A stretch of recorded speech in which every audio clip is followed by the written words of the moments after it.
자, 5월 중앙유예 물리1 사설 모의고사 문제 한번 다뤄보도록 하죠.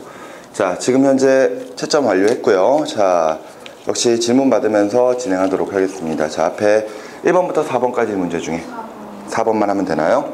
좋습니다. 자, 나머지 1번부터 3번은 괜찮죠? 좋습니다. 자, 4번 보도록 하겠습니다.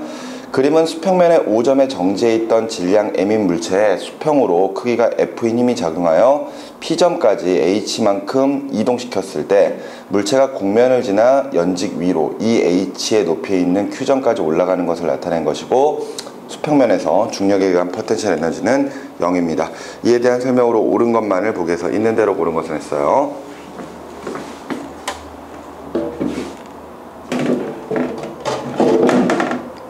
자, 지금 보니까 쉽게 말하면 상황이 이런 상황이죠. 지금 4번 상황은 자,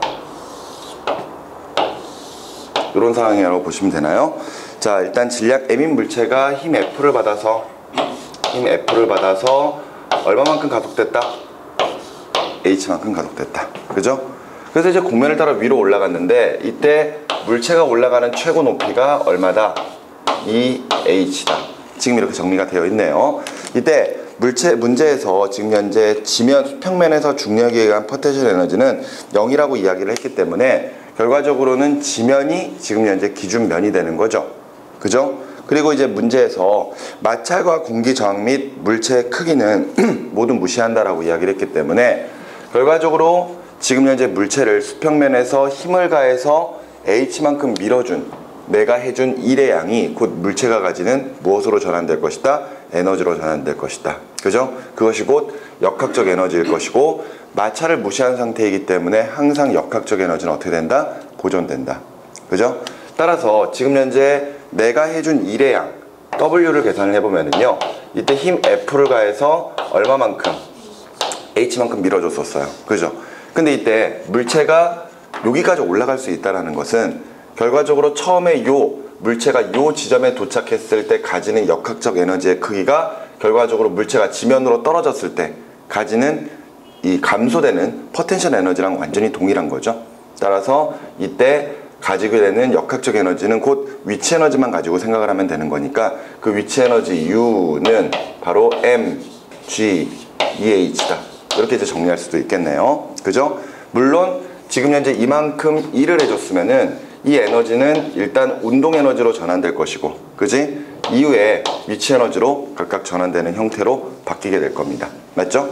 자, 그러면은 설명으로 옳은 것 찾아보도록 할게요. 먼저 기억에서 Q점에서 물체의 중력에 의한 포텐셜 에너지는 FH와 같다. 그럼요.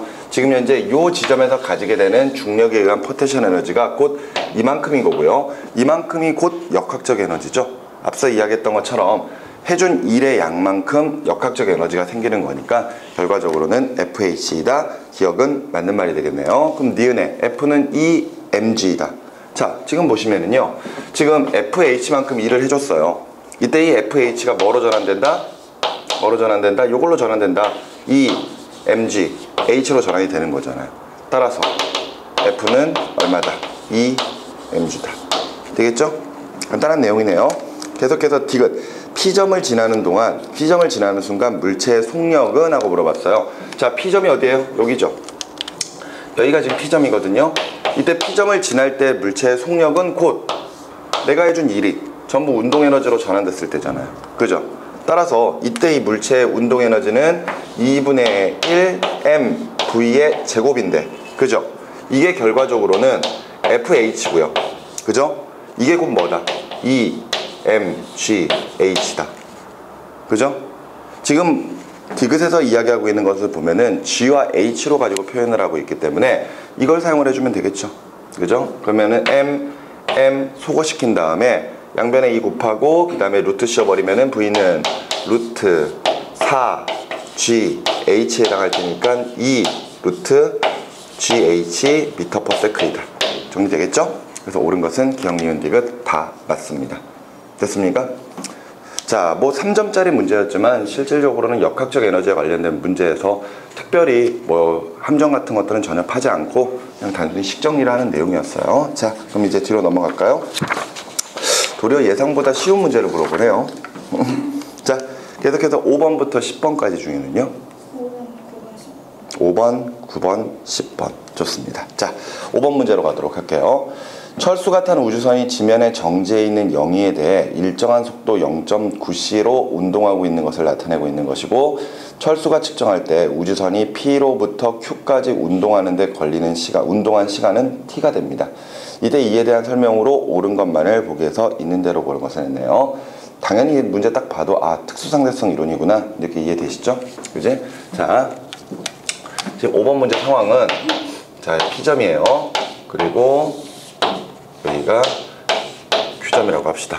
자, 지금 우주선은 지금 이 상태에서 0.9c의 속력으로 움직이고 있어요. 근데 이 내부에서 측정하고 있는 P에서부터 Q까지 가는데 걸리는 시간은 얼마다? T다. 지금 이렇게 생각을 하고 있는 거잖아요. 그런 상태에서 지금 정지한 영희가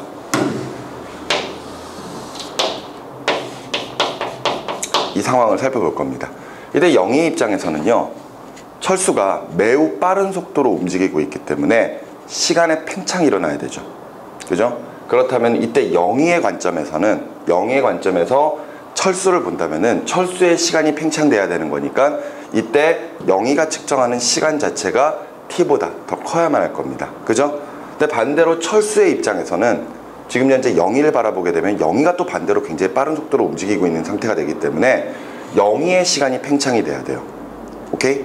그러니까 도리어 자신이 측정하고 있는 시간 T보다 영희의 시간이 더 짧게 가야 됩니다. 그러니까 특수상대성 이론이 약간 헷갈리는 이유는 누구를 기준 관점으로 보느냐에 따라서 항상 서로 상대에게 시간 팽창이나 또는 길이 수축이 일어날 수가 있기 때문에 누구를 기준으로 보고 있는 거지 그걸 문제에서 잘 판단을 하셔야 된다는 이야기예요. 오케이?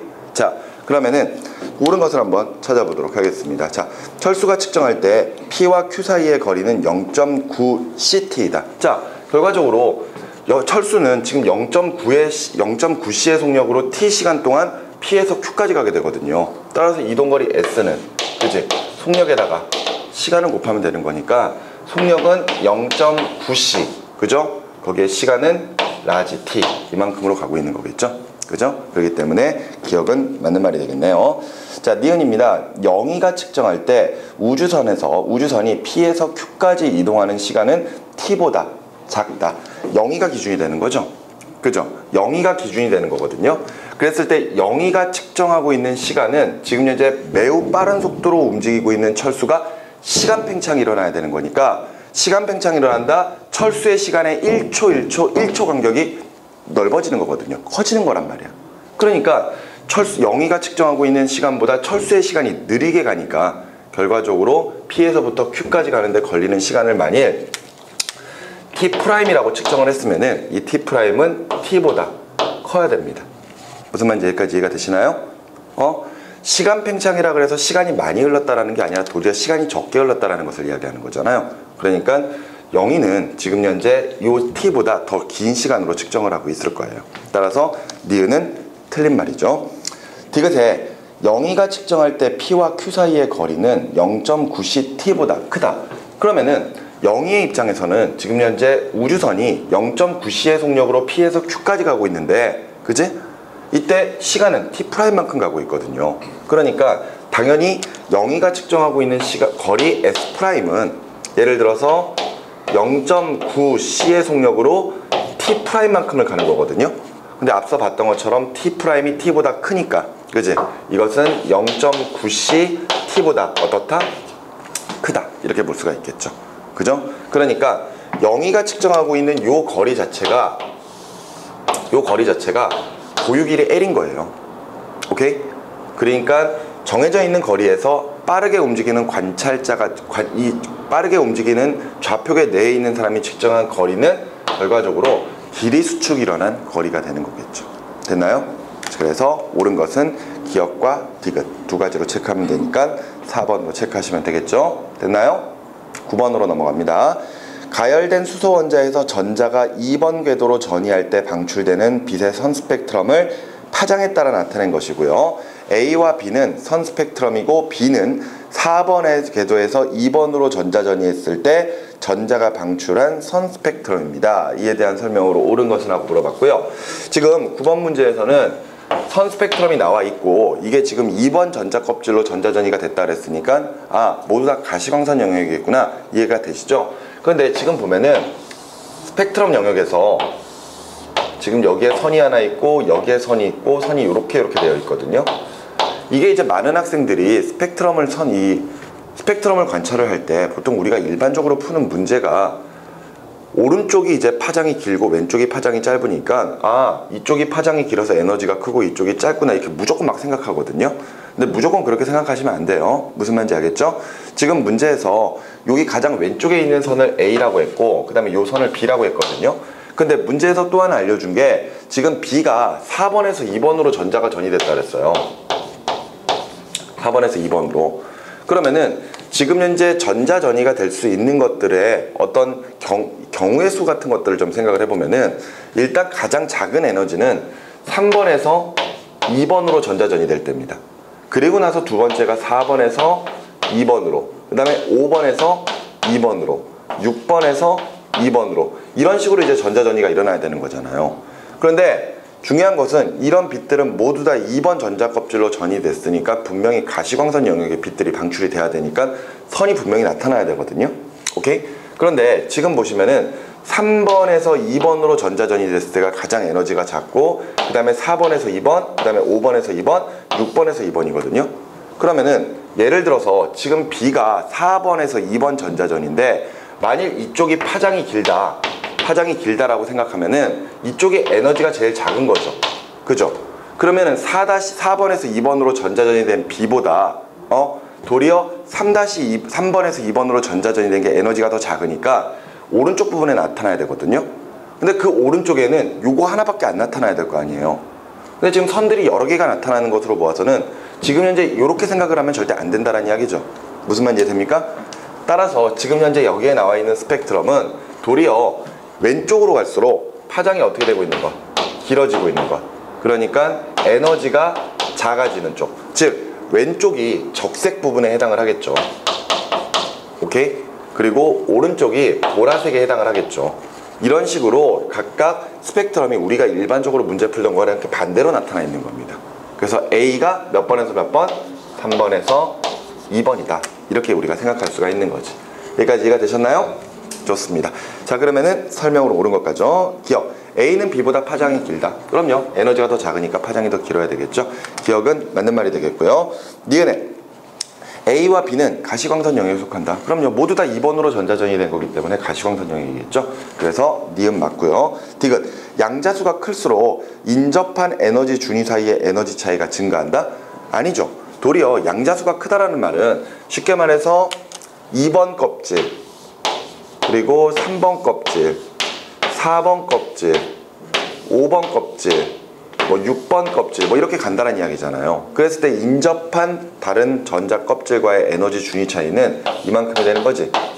갈수록 에너지 준위가 점점 작아집니다. 작아지는 것을 우리가 어떻게 확인할 수 있느냐? 점점 3번에서 2번, 4번에서 2번, 5번에서 2번, 6번에서 2번, 7번에서 2번으로 계속 가는 거잖아요. 그때 이 사이에 방출되는 에너지가 조금씩 차이가 줄어들고 있다는 것은 그만큼 인접한 두 전자 껍질의 에너지 차이가 감소하고 있다는 뜻이 되는 거겠죠. 그렇기 때문에 디귿은 틀린 말이니까 옳은 것은 기억과 니은 두 가지를 체크해 주시면 되겠습니다. 됐죠? 좋습니다. 자, 10번으로 계속 가보도록 할게요. 자, 그림은 스피커에서 일정한 진동수의 소리가 발생할 때 스피커 주변의 공기 입자의 분포를 모식적으로 나타낸 것이고요. A는 이웃한 공기가 밀한 곳 사이의 거리이다 라고 되어 있네요. 그런 상태에서 설명으로 옳은 것은 보기에서 모두 골라라 그랬습니다. 아, 이 문제 같은 경우에는 아마 기존에 파동하면서 종파라고 하는 이 파동에 파장을 잘 알지 못하면 문제를 풀기가 상당히 좀 힘들겠네요. 음파는 종파죠. 종파. 앞뒤로 흔들리죠. 우리가 종파를 보통 표현할 때 이제 밀한 지점이 있고 빽빽하게 모이는 지점이 있고 퍼지는 지점이 있고 밀한 지점이 있고 그 다음에 퍼지는 지점이 있고 밀한 지점이 있고 뭐 이런 게 이렇게 반복이 되는 거잖아요. 그래서 빽빽하게 모이는 지점을 밀한 곳, 퍼지는 부분을 소한 곳, 밀한 곳, 소한 곳, 밀한 곳 뭐 이렇게 지금 현재 대응을 하고 있습니다. 맞죠? 그랬을 때 이런 식으로 움직이는 종파를 우리가 소환 지점과 미란 지점이 있다 해서 다른 말로 이제 소밀파라고 표현하고 있는데, 이때 지금 문제에서 미란 지점과 미란 지점 사이의 거리가 뭐다? 미란 지점과 미란 지점 사이의 거리가 A다 라고 되어 있는 거죠. 그치? 그러면은 여기에서부터 여기까지가 지금 현재 A, 요걸 뜻하고 있는 거거든요. 그러면 분명히 종파도 파동이니까 예를 들어 주기도 나타날 거고 파장도 나타날 거고 그럴 거 아니에요? 그죠? 우리가 일반적으로 횡파를 보면은 횡파의 모습을 이렇게 그리죠. 그죠? 그랬을 때 파장은 마루에서부터 다음 마루까지, 골에서부터 다음 골까지 뭐 이렇게 이제 이야기를 하고 있습니다. 그런데 지금 여기에서 이 종파라고 하는 모습을 횡파로 좀 변형을 할 수가 있어요. 횡파로 변형을 할 수가 있는데, 이 사실 횡파로 변형하고 있는 과정은 사실 크게 중요한 건 아니거든요. 그런데 한번 이거 보세요. 미란 지점은 공기가 이렇게 모이죠. 그죠? 반대로 소환 지점은 퍼지죠. 또 미란 지점은 또 다시 모이죠. 이런 식으로 해서 지금 현재 오른쪽으로 진행할 때를 뭐 플러스, 그리고 왼쪽으로 진행할 때를 마이너스, 이런 식으로 이제 생각을 해보면은 플러스 마이너스, 그 다음에 마이너스 플러스, 그 다음에 여기가 플러스 마이너스, 뭐 이런 식으로 쭉 되겠지. 그랬을 때 이 플러스와 마이너스의 개념을 지금 현재 보는 종파, 이 횡파의 모습에서 마이너스 쪽에, 이 마이너스라는 개념 이쪽에 있다라고 생각을 하면 되겠고, 아래쪽에, 그리고 플러스는 위쪽에 있다고 생각하시면 돼요. 그럼 이렇게 이제 연장을 해보면은 요 지점은 좌우로 마이너스와 플러스가 있는 거거든요. 그럼 마이너스와 플러스가 있으면 뭔 거야? 여기가 소환 지점이 되는 거예요. 소환 지점. 그러면은 이번에는 요 지점을 기준으로 왼쪽은 플러스고 오른쪽은 마이너스죠. 그러면은 플러스 마이너스니까 이게 이제 미란 지점이에요. 오케이? 마찬가지로 계속해서 가보면은 여기서부터가 여기가 뭐예요? 여기가 소환 지점이죠. 근데 또 가보면은 이렇게 쭉 가다 보면은 이렇게 될 거 아니야. 여기 그러면은 여기가 뭐다? 미란 지점이다. 이렇게 이제 볼 수가 있는 거잖니. 됐어? 우리가 파장을 볼 때 횡파에서 마루에서부터 다음 마루까지도 보지만, 이때 여기에서부터 여기까지의 거리를 우리가 파장이라고 봐도 아무런 문제가 없죠. 그러니까 결과적으로 우리가 종파에서의 파장을 볼 때는 소환 지점에서 다음 소환 지점까지, 또는 미란 지점에서 다음 미란 지점까지 보면 돼요. 그 말인즉슨 지금 현재 A가 뭐에 해당한다? 파장 람다에 해당한다. 이렇게 정리할 수가 있는 겁니다. 됐습니까? 그러면 설명으로 옳은 것 한번 가보도록 할게요. 기억에 소리는 횡파이다. 아니죠. 종파죠. 그죠? 니은에 스피커에서 발생한 소리의 진동수만 증가하면 A는 감소한다. 파장이 파동이니까 전파 속력 V는 진동수 곱하기 파장 람다로 계산할 거거든요.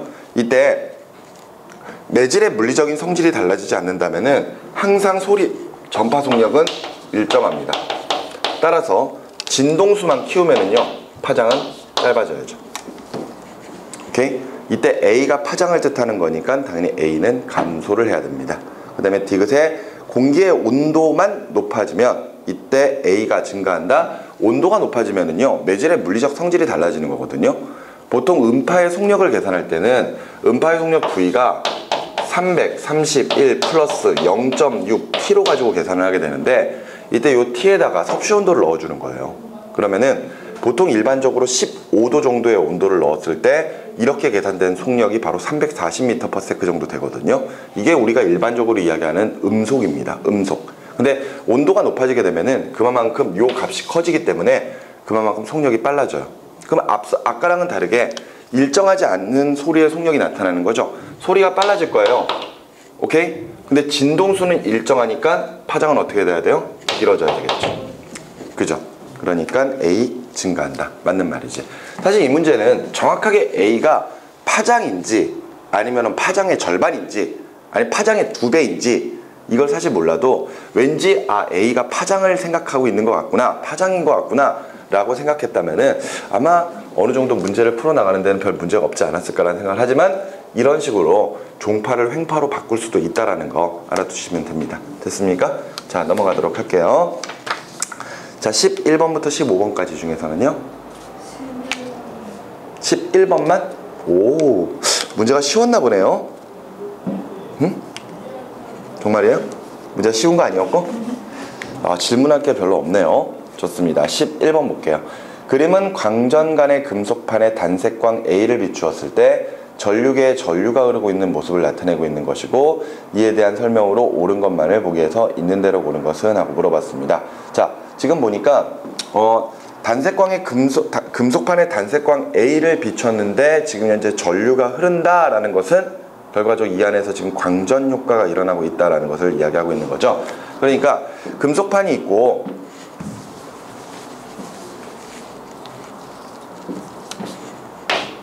여기 이제 금속판이 있고, 오늘 내 마음이 삐뚤어. 금속판이 있고, 여기 이제 금속판에서 튀어나오는 전자를 모아줄 수 있는 그런 장치를 설치해 놨다면은, 이때 빛을 비춰줘요. 이때 단색광 A를 비춰준 거죠. 단색광 A를 비춰줬을 때 여기에서 이제 뭐가 튀어나온 거야? 광전자들이 튀어나온 거지. 맞지? 광전자. 그랬을 때 단색광 A는 결과적으로 광자들의 흐름인 거고요.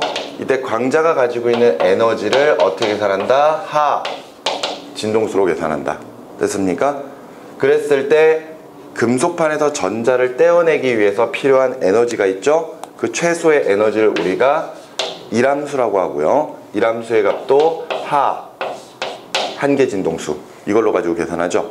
이때 광자 하나가 가지고 있는 이 에너지의 크기가 일함수보다 크기 때문에 전자가 떼어진 거고, 그 남는 에너지는 다시 광자의 뭐로 바뀔 것이다? 운동에너지 K로 바뀔 것이다. 그래서 2분의 1 mv의 제곱이 될 것이다. 이렇게 정리할 수 있죠. 그래서 광전효과에서는 전체적으로 나올 수 있는 하나의 공식이 단색광 광자가 가지고 있는 에너지의 크기 하 진동수는 일함수의 값 하 한계 진동수에 더하기 운동에너지 2분의 1 mv의 제곱, 이렇게 표현할 수가 있는 거죠. 되나요? 자, 그러면은 설명으로 옳은 것 보죠. 기억, 금속판에서 전자가 방출된다? 당연히 맞는 말이죠. 그지? 그 다음에 니은에 A의 진동수는 금속판의 문턱 진동수보다 크다? 그럼요. 어차피 하라고 하는 상수값은 정해져 있는 숫자이기 때문에 전자가 떼어내지려면은 일함수의 값보다 광자가 가지고 있는 에너지의 크기가 더 커야만 하죠. 이때 한계 진동수, 바로 저 문턱 진동수보다 광자의 진동수가 커야지만이 전자가 떼어내지겠죠. 그래서 니은 맞는 말이 되겠고요. 디귿에 A의 세기만 증가하면 전류계에 흐르는 전류의 세기는 증가한다. 우리 광전 효과에서는요, 광전 효과에서 빛의 세기가 빛의 세기가 뭐 크다, 그리고 빛 세기가 작다, 이 뜻은요 결과적으로 광자의 수랑 관련이 있죠. 이때 빛의 세기가 크다, 밝다, 밝은 빛이다, 그러면은 광자의 수가 많다. 그리고 빛의 세기가 작다, 어두운 빛이다, 그러면은 광자의 수가 적다라는 뜻이 돼버리거든요. 근데 광전 효과에서는 항상 광자 하나와 광전자 하나가 대응이 됩니다. 그러니까 일단 어떤 빛이든 광전 효과가 일어나는 상태라면은 그 광자의 에너지는 일함수보다 크다라는 거죠. 그런데 이때 광자의 수가 늘어나면은요, 늘어나는 만큼 한 번의 금속판에서 떼어내는 전자의 수가 많아지게 됩니다. 그러니까 광전자의 수가 많아지게 되면은 그만큼 광전 효과도 전류의 세기도 더 크게 발생을 하게 되겠죠. 이해가 되시나요? 이때 우리가 파동으로 가지고 빛의 세기를 설명을 할 때는, 파동에서는 빛의 세기가 세다라는 것은 에너지가 크다는 뜻이거든요. 그러니까 예를 들어 진폭이 큰 빛이 막 방출되고 그래야 되는 거예요. 빛이 가해지고 그러는 겁니다. 그런데 광전 효과에서는 빛의 세기라는 개념이 광자의 수랑 관련이 있어요. 그러니까 빛의 세기가 크다라는 것은 뭐 에너지가 작은 광자든 큰 광자든 일단 수가 많다는 뜻이에요. 광자의 수가. 그러니까 아무리 광자의 수가 많아도 광자 하나의 에너지가 1함수보다 작다면 절대 전자가 떼어내지지 않으니까 광전 효과가 일어나지 않는다라는 거죠. 그런데 반대로 빛의 세기가 약하다는 것은 광자의 수가 적다라는 이야기인데, 아무리 광자의 수가 적어도 예를 들어 광자 하나의 에너지가 1함수보다 크다면 무조건 전자가 떼어내줘야 됩니다. 지연 현상 없이. 알겠어? 그걸 이제 설명을 하는 거죠. 됐나요? 그렇기 때문에 당연히 빛의 세기가 세지면 세질수록 광자의 수가 많아지고, 어차피 단색광 A는 지금 광전 효과를 일으키고 있으니까 전자가 더 많이 떼어진다면 전류가 더 세질 것이다. 디귿 맞는 말이 되는 거죠. 됐죠? 그래서 11번의 답은 5번으로 체크하시면 되겠네요. 그럼 하나만 더 물어봅시다. 단색광 A 대신에 파장이 더 작은 빛을 방출시켰다면은, 작은 B를 가해줬다면은 전자가 떼어내질까 안 떼어질까요? 광전 효과가 일어날까요 안 일어날까요? 단색광 A 대신에 파장이 더 짧은 단색광 B를 비추어 줬다면 광전 효과는 일어날까요 일어나지 않을까요?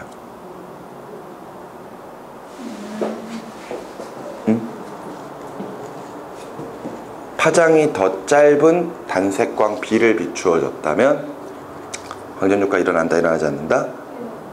일어나겠죠. 이거잖아요. 파장이 짧은 빛이다? 그럼 에너지가 어떻다? 크다. 그러니까 결과적으로 단색광 A보다 더 큰 에너지의 빛을 비춰준다면 동일한 금속판에서는 전자가 무조건 떼어내지겠죠. 그러면서 달라지는 건 요게 달라지는 거예요. 운동 에너지가. 무슨 말인지 알겠니? 자, 이렇게 정리하시면 돼요. 자, 그럼 나머지는 다 됐나요? 좋습니다.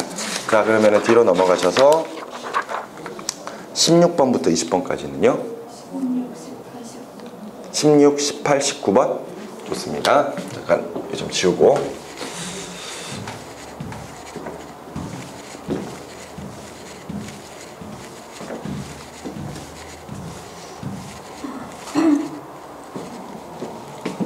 자, 그러면은 16번부터 보죠.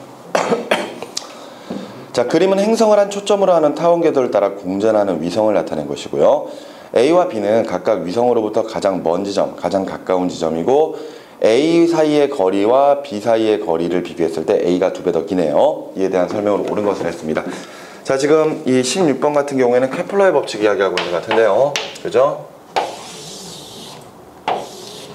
자, 지금 여기에 태양이 있는 거죠? 아, 행성이 있는 거구나.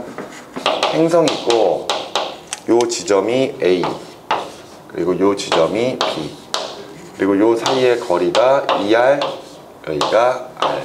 자, 지금 각각 이게 행성이 태양이라고 생각을 하고요. 주변에 지구가 돈다라고 생각하면은 A가 가장 멀리 떨어져 있는 지점이니까 무슨 지점?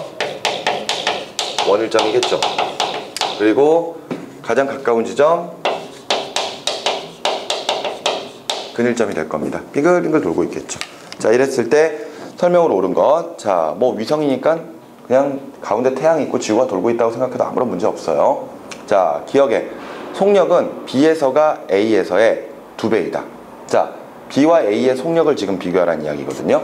근데 보면은 지금 현재 행성들이 이렇게 각각 타원 궤도를 그리면서 돌고 있을 때, 우리가 예를 들어 이것을 원운동으로 생각을 하고 있다면요, 이때 어디에서나 같은 속력으로 등속 원운동을 해줘야 됩니다. 그런데 케플러의 법칙 제2법칙에서 면적 속도 일정의 법칙을 보다 보면은 이때 같은 시간 동안 행성이 공전하면서 쓸고 지나간 면적은 항상 어디에서나 동일해야 된다라고 이야기했었죠. 그러니까 예를 들어 근일점 부근에서 이만큼 쓸고 지나갔다면은, 그지? 원일점 부근에서도 같은 면적만큼을 쓸고 지나가야 되기 때문에 이렇게 될 거거든요. 따라서 같은 시간 동안에 공전하는 궤도 자체가 서로 다르다라는 거죠. 여기까지 이해가 되시나요? 근데 물어보고 있는 건 뭐? 속력, 공전 속력. 당연히 얘가 공전 속력이 더 빠르겠죠. 그런데 이때 저 공전 속력을 만들어내는 것은 결과적으로 지금 행성과 위성 사이에 작용하고 있는 만유 인력의 크기 때문일 거거든요. 오케이? 만유 인력의 크기. 그랬을 때 그 만유 인력이라고 하는 것 때문에 결과적으로 구심력이 생기는 거고, 그것 때문에 각각의 행성들이 원궤도를 돈다든가 타원궤도를 돈다든가 그런 식의 현상들이 벌어진단 말이에요. 그런데 보통 일반적으로 만유인력이나 이런 식의 어떤 힘은 거리가 가까울수록 더 크게 작용을 하죠. 지금 문제에서 거리를 비교했을 때 지금 한쪽은 2R 그리고 한쪽은 R이죠. 그죠? 그러니까 얘네들 지금 현재 둘 다 힘을 받아가지고 이런 식으로 돌고 있단 말이에요. 그런데 어찌됐건 뭐 이런 상태라고 생각을 해봤을 때 그것을 만유인력 크기 같은 걸로 복잡하게 생각할 필요 없이 아까 이야기했던 것처럼 면적 속도 일정의 법칙에 따라 요 면적을 S1, 요 면적을 S2라고 한다면은 이때 S1과 S2는 어때야 된다? 같아야 된다. 근데 이것을 각각 부채꼴의 넓이로 가지고 생각을 해봤을 때 얘 거리, 부채꼴의 넓이는 R이고 반지름은 R이고 얘는 2R이다. 이렇게 생각하면서 지금 현재 서로 간의 부채꼴의 크기가 서로 같아야만 한다면은 당연히 요 길이가 요 길이보다는 2배가 돼야 될 것이다. 이렇게 우리가 아마 쉽게 생각할 수가 있을 겁니다. 오케이? 부채꼴이 있는데 부채꼴의 반지름의 길이가 하나는 R이고 하나는 2R이니까 그지? 둘의 면적이 같으려면은 호의 길이가 2배가 돼야 될 거 아니에요. 그죠? 따라서 지금 현재 근일점 부근에서의 속력이 원일점 부근에서보다 2배 크다. 이렇게 생각할 수 있습니다. 됐습니까? 그렇기 때문에 기억은 맞는 말이 되는 거죠. 자, 니은의 가속도의 크기는 B에서가 A에서의 2배이다 그랬거든요. 자, 지금 가속도의 크기는 앞서 뭐 선생님이 이 위성이 돌 때 작용하고 있는 이 힘, 바로 만유인력의 크기라고 생각하시면 되거든요. 만유인력. 그것밖에 없잖아요. 이 지금 행성에게는 만유인력밖에 작용하지 않는단 말이에요. 그러니까 그 만유인력으로 가지고 우리가 가속도를 계산을 할 겁니다. 가속도. 근데 우리 이제 가속도 딱 이러면은 과거에 선생님이 그거 선생님이랑 그때 이거 수업을 안 했었던 것 같은데 그 케플러의 법칙으로 만유인력 법칙 유도할 때 등속 원운동에 관련된 내용 설명 그러니까 그런 거 공부한 적 있나요? 등속 원운동 생각한 적 없습니까? 그럼 이거부터 잠깐 좀 이야기를 해야 되겠네요. 그 물체가 등속 원운동을 할 때 지금 현재 반지름 R만큼의 거리를 일정한 속력 V로 일정한 시간 T 동안에 빙글빙글 돌고 있다라고 가정을 해봅시다. 오케이? 그러면 이때 속력을 계산할 수 있는 방법은 속력은 시간분의 거리니까 뭐분의 뭐 T분의 그지? 2파이 R로 계산할 수가 있겠죠. 원의 둘레 도는 거니까. 그럼 반대로 시간은 속력 V분의 2파이 R로 가지고 계산할 수가 있죠. 그지? 그런데 지금 현재 등속 원운동은 속력은 일정해도 방향이 계속 변하기 때문에 얘네들은 가속도 운동을 하게 되거든요. 가속도 운동.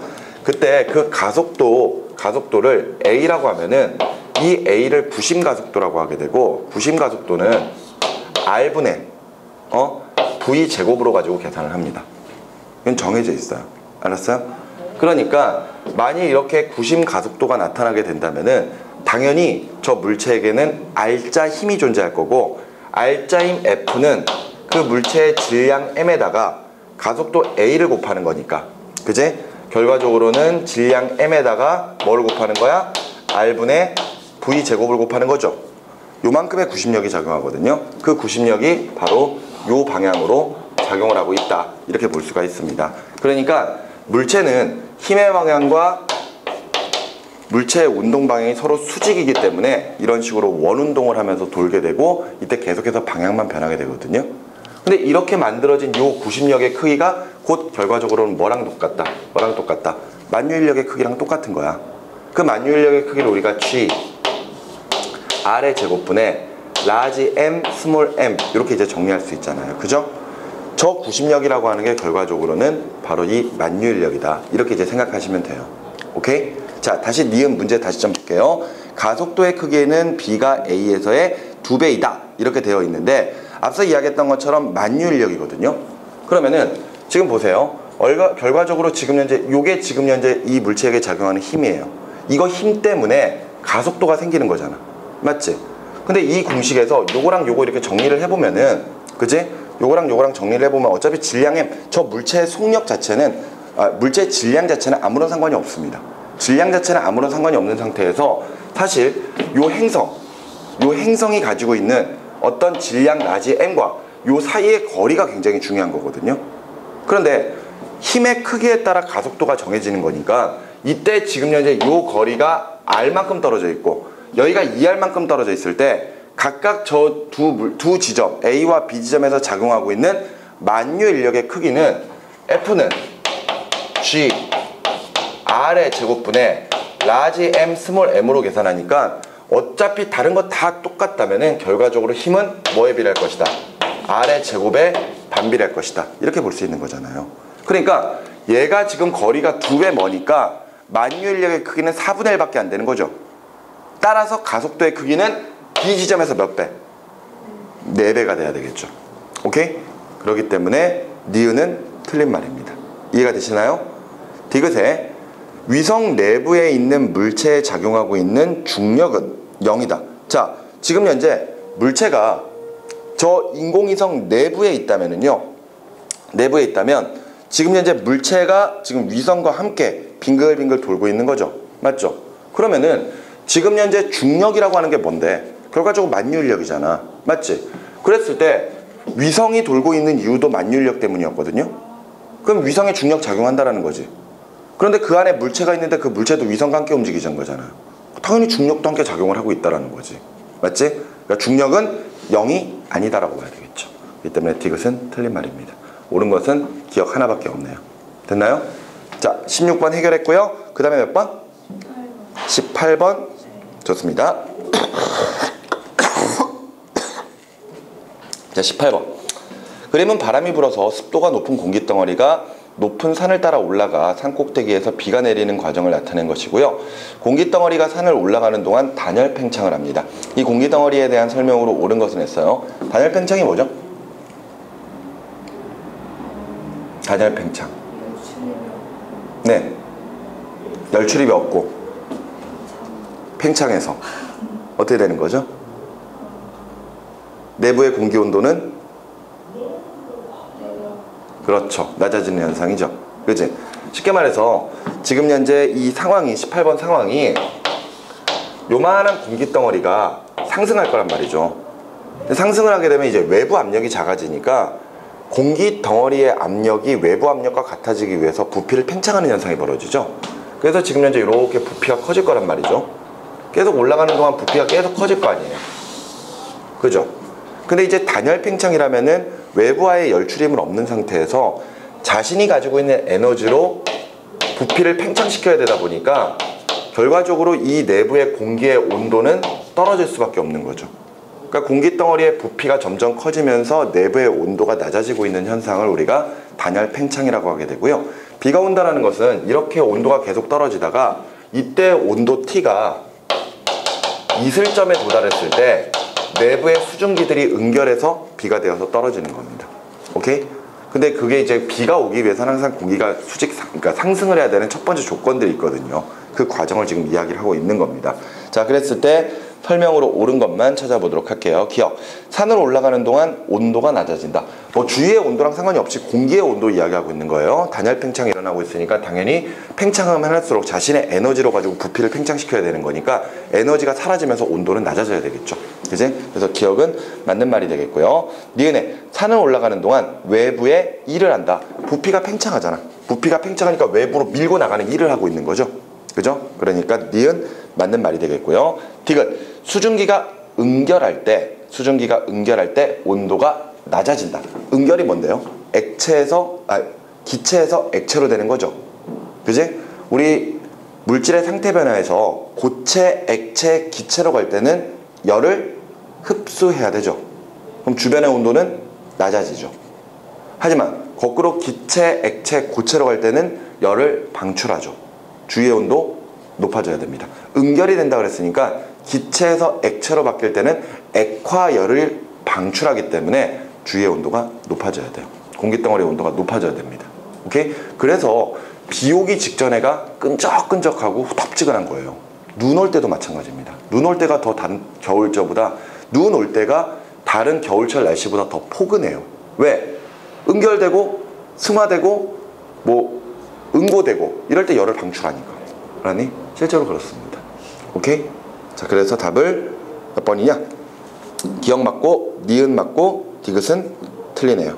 그죠? 답을 3번으로 체크해 주시면 됩니다. 됐나요? 자, 그럼 19번만 보면 되나요? 좋습니다. 19번. 단면적이 일정한 관을 연결하여서 만든 수로를 따라 밀도가 로인 물이 흐르고 있는 것을 나타낸 것이고, ABC는 수로 내부의 세 지점이고 B와 C의 높이는 같고 A와 C의 높이 차이는 지금 현재 H만큼입니다. 이에 대한 설명으로 옳은 것을 보기에서 있는 대로 고른 것을 했고, 베르누이의 법칙을 만족한다라고 했거든요. 그죠? 근데 지금 가만히 생각을 해보면은 과거에 우리가 풀었던 베르누이 법칙 같은 경우에는 이 예를 들어서 밀도가 로인 어떤 유체가 흐를 때 높이의 변화 없이 그냥 일정하게 이렇게 흘러가는 것들을 보통 이제 문제를 많이 풀었었죠. 대신에 관의 굵기가 달랐었거든요. 근데 지금은 관의 굵기는 똑같네요. 관의 굵기는 똑같은 상태에서 지금 현재 높이만 차이가 있는 거거든요. 맞죠? 그럼 베르누이의 법칙을 만족한다면은 각각 지금 현재 얘네들이 나타내고 있는 각각 압력 P랑 그지? 그 다음에 위치 에너지 로, G, H랑 그죠? 그리고 2분의 1 M, V의 제곱이 항상 어때야 된다? 일정해야 된다라는 거잖아. 맞지? 그런데 이때 유체 속력을 우리가 지금 볼 때는 관의 굵기를 봐야 되죠. 그럼 관의 굵기의 변화가 있어 없어? 없잖아. 그럼 얘가 일정한 거네. 그죠? 그럼 높이가 높으면은 요게 크겠지. 그지? 그럼 압력은 작겠지. 이런 개념이 성립을 하는 거잖아요. 그죠? 자, 그럼 설명으로 옳은 것 가보도록 합시다. 19번에 기억. 물의 속력은 A와 C에서 서로 같다. 관의 굵기가 똑같아요. 그죠? 이때 관의 굵기가 동일하기 때문에 당연히 물의 속력은 동일합니다. 그죠? 그렇기 때문에 기억은 맞는 말이죠. 쉽게 생각해. 이거란 말이야. 관 호수에 물 틀어놓고 호수 끝 누르면은 그때 속력이 빨라지는 거. 관의 굵기가 달라지지 않으면요, 이렇게 들었다 놨다 해보세요. 그러니까 집에 가서 호수 같은 거 연결해 놓고 물 틀어놓은 다음에 위아래로 이렇게 올려보라고. 그럼 물이 나오는 속력이 달라지는 거야. 똑같아요. 대신에 픽 누르면 칙 이러잖아. 맞지? 관의 두께가 달라지면은 그때 속력이 변합니다. 그러니까 높이의 변화가 있다고 해서 속력이 달라지는 건 아니에요. 알겠죠? 그러니까 기억은 맞는 말이죠.